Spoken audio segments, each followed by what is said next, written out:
how to determine whether or not a business is actively advertising on Google. And this can be useful for several campaigns. If you're selling any sorts of marketing services, you can use this to pre-qualify brands that are already advertising on Google.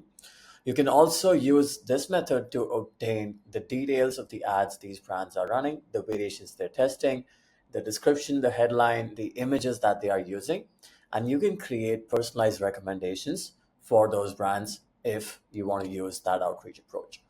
I'm going to show you how to do that for less than 1/10 of a cent.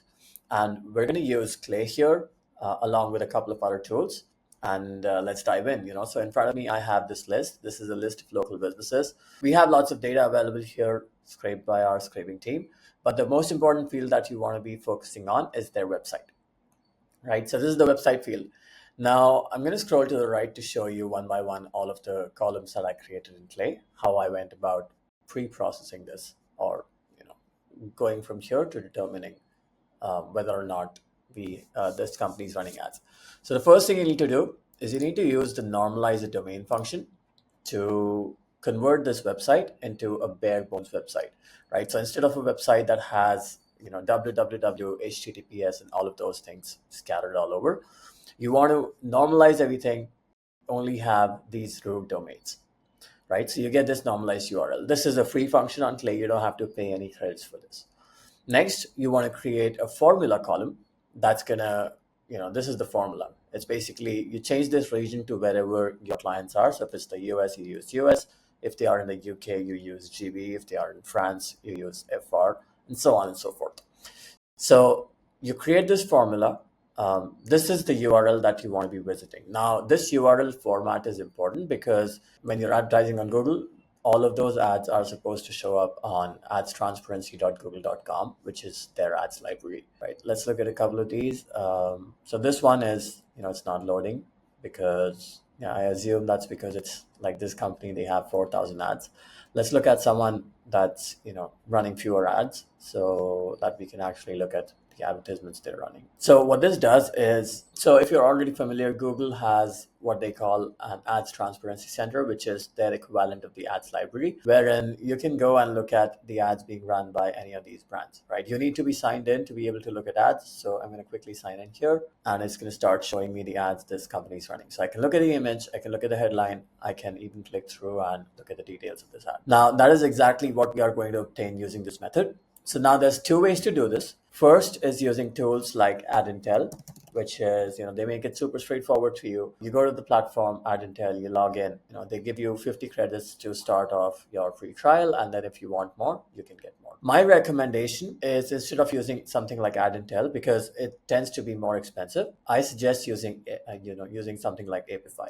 Now, the benefit with AdIntel is that it's going to scrape a lot more ads for you than Apify ever could.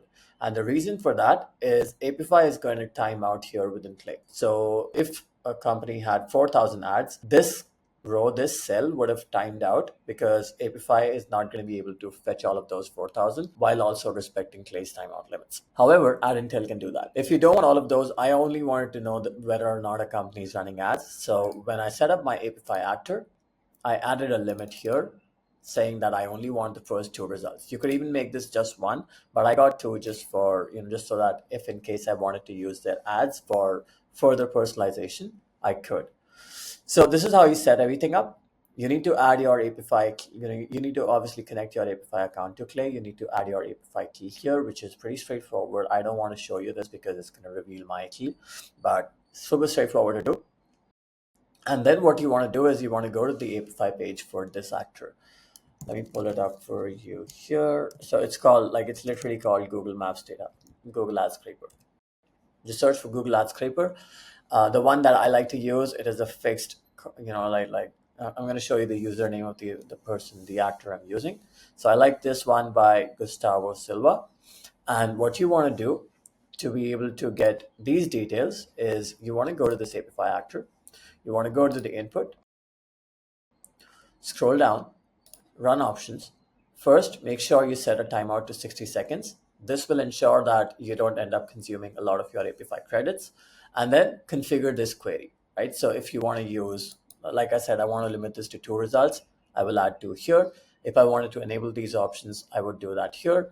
And then once you've configured all of this, you go to JSON, you copy this whole thing, bring it back here, paste this, and then replace the URL with the transparency URL that we created earlier. Now, one thing to keep in mind, because our transparency URLs, they do not have an HTTPS in the beginning, and Apify, it requires you to have an HTTPS. We're just going to manually add them here. So I'm going to type HTTPS, two forward slashes, and boom, done. That's all you need to do. Now, when you click run, you're going to get results like these.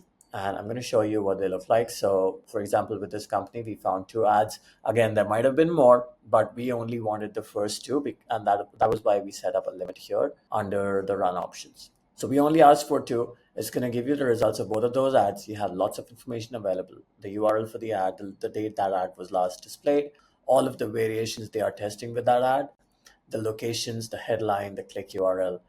Click URL is basically the landing page that they are using for that ad. So if you're a marketer and you want to create campaigns, you have plenty of information to leverage. And these runs, they cost you, let me show you my cost. So if I go here, if I go to the run section, each of these runs, it cost me less than, like literally 1 cent. I'm going to wait for this to load, but it cost me 0.1 cents, $0.000001 per result. So that's how cost effective this can be. I hope this video was helpful. There's so many things you can do with all of this information available, especially now that you know that this brand is running ads. Feel free to get creative, and I'll see you in the next one.